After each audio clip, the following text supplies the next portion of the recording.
Bienvenue sur notre page Lecture paisible. Abonnez-vous massivement à ma page et surtout, n'oubliez pas de partager la vidéo. Cette histoire que nous allons lire aujourd'hui s'intitule Ma belle-mère nous a détournés de notre mère. Je suis docteur Kumba, l'aîné d'une famille de 8 enfants. Ma mère est ivoirienne et mon père est un peul d'origine guinéenne. Mes parents ont vécu à Maféré pendant plus de 40 ans. D'après le récit de ma mère, elle y est née et y a passé toute sa vie. Ses parents l'avaient initiée au commerce pour qu'elle leur vienne en aide. Elle vendait donc de la tiéké et du poisson à l'entrée de la ville. C'est à la fin d'une journée de travail plutôt fatigante qu'un jeune homme se présenta à elle. Apparemment, il venait de loin et était à la recherche de son frère. Ma mère déclara qu'elle ne connaissait personne correspondant à la description qu'il lui fit du disparu. Déçu et visiblement affamé, il a proposé de s'asseoir sous le hangar où elle vendait. Elle n'y a pas trouvé d'inconvénient puisqu'elle s'apprêtait à rentrer chez elle. Il venait de la Guinée et il avait faim. Elle lui a donc donné un peu d'attiqué et de l'eau et lui a demandé de bien ranger ses assiettes avant de partir. L'homme parlait tant bien que mal le français. Ma mère non plus n'était pas allée à l'école, mais elle se défendait avec quelques notions de la langue française. Le lendemain, lorsqu'elle s'est rendue à son lieu de travail, le même jeune homme dormait sur ses bancs. Ma mère l'a réveillé, il est reparti à la recherche de son frère et le soir, il était encore là et toujours sans plus de nouvelles. Les jours suivants, ce fut pareil. Ma mère lui permettait de dormir sous son hangar et les soirs, il transportait ses affaires jusque chez elle. Petit à petit, elle s'est liée d'amitié avec lui et l'aidait de temps à autre. Il voulait faire du commerce de bétail mais n'avait pas d'argent.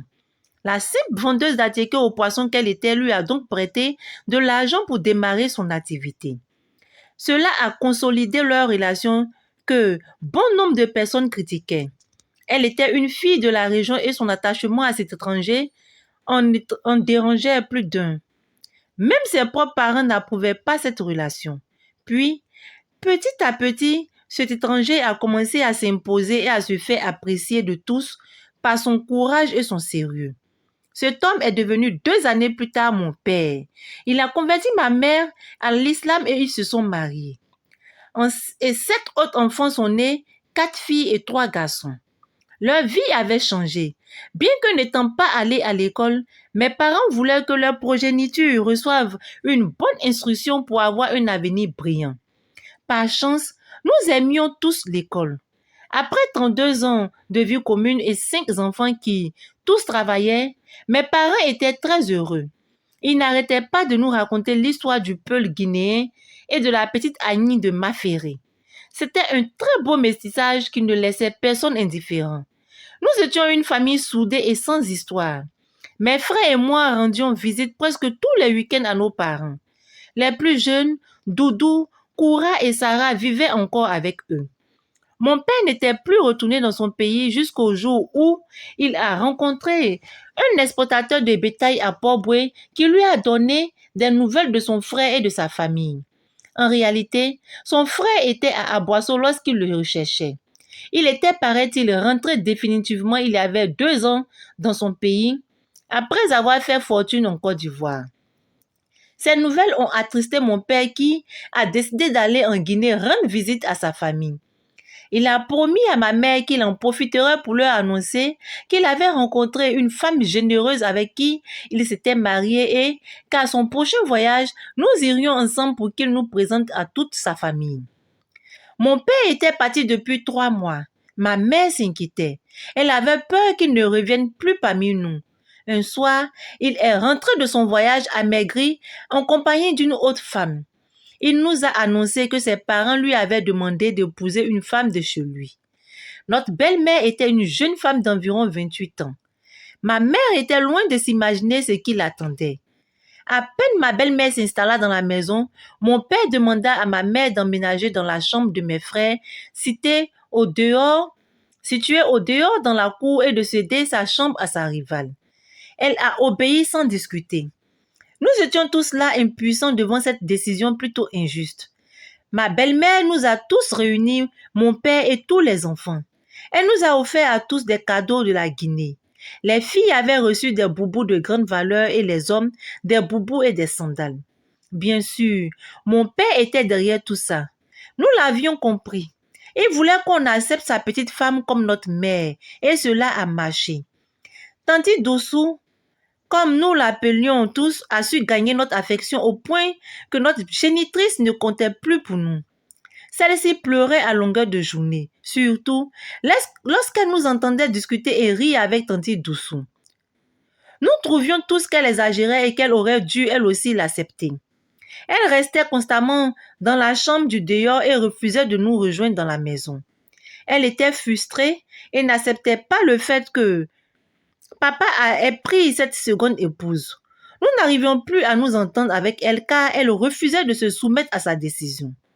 Elle se repliait sur elle-même. À un moment donné, nous avons tous commencé à l'ignorer. C'est Tanti Dossou qui nous faisait à manger. Lorsqu'il nous arrivait d'aller à Maféré, c'est à elle qu'on apportait des cadeaux. C'est elle qui nous téléphonait pratiquement tous les soirs pour s'enquérir de nos nouvelles. Notre mère avait coupé les ponts avec nous. Elle n'arrêtait pas de nous traiter d'ingrats.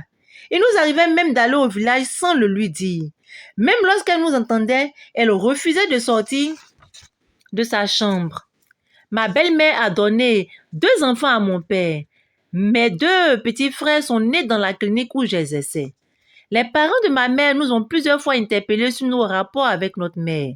Pour nous, elle était la seule responsable de ses malheurs. Mon père l'avait complètement abandonnée. Pour lui, elle n'existait plus.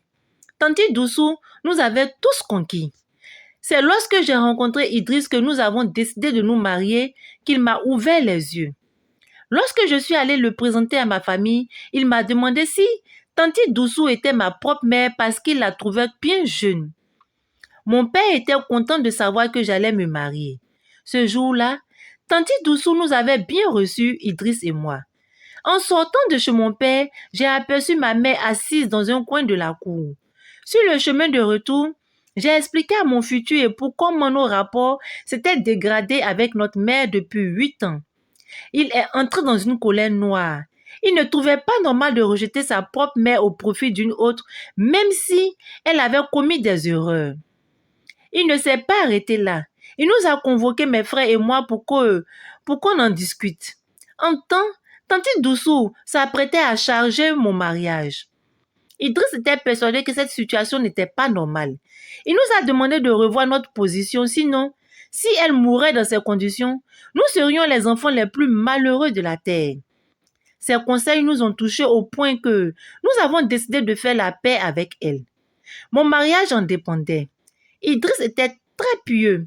Il a même fait venir un imam pour nous parler de l'importance des bénédictions d'une mère. Nous étions tous malheureux ce jour-là. Mon fiancé venait ainsi de chambouler nos vies.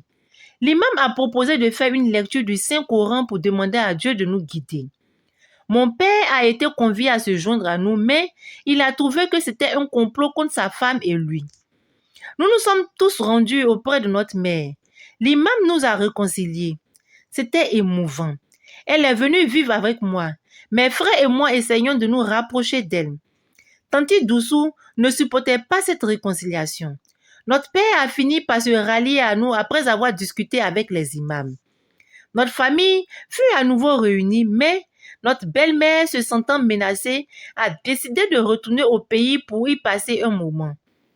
À son retour, elle a constaté que mon père s'était réinstallé avec ma mère. Dès qu'elle est entrée dans la maison, elle en est aussitôt ressortie en criant. Je les ai tous mélangés. J'ai mélangé la mère et les enfants et je les ai tous récupérés.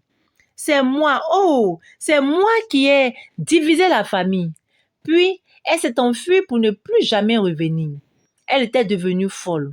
Avant son retour de voyage, des prières avaient été faites pour chasser les esprits malins qui tenteraient de pénétrer dans la maison. Ma belle-mère n'étant pas revenue avec de bonnes intentions, elle a perdu la tête. Tous venaient de comprendre qu'elle nous avait envoûtés pour s'emparer de notre père. Ma mère a récupéré les 2 enfants de sa coépouse pour les élever.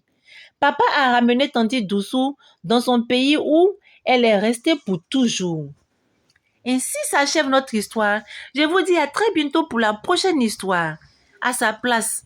Qu'auriez-vous fait? Commentez massivement. Je veux savoir vos points de vue et comprendre pour que la discussion puisse encore se poursuivre par message. À très bientôt.